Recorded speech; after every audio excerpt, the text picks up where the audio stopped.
তুমি আমাকে একটা কথা বলতে পারবে? তুমি ওই সুরটা কি করে জানলে? এত রাত্রিরে সুর নিয়ে কথা বলার জন্য আমাকে এখানে ডেকেছো? সুর তো সুর হয়, এসে গেল।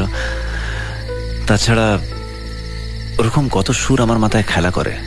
আমি বিশ্বাস করি না। কি বিশ্বাস করো না? ওই সুর আমি ছাড়া আর কারোর মনে থাকার কথা নয়।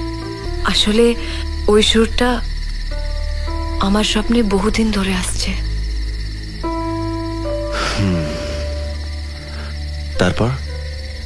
তারপরে আমাদের বাংলো থেকে যাবার দিন তুমি ওই সুরটাই শীষ দিতে দিতে যাচ্ছিলে।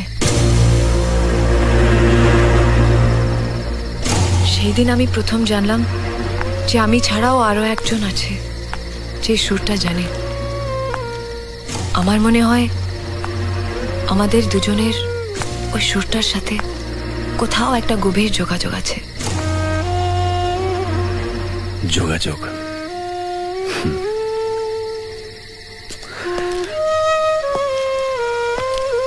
যোগাযোগ তো নিশ্চয়ই আছে।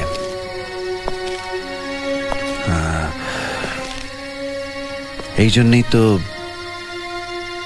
ওই সুরটা আমাদের এত কাছাকাছি নিয়ে এলো।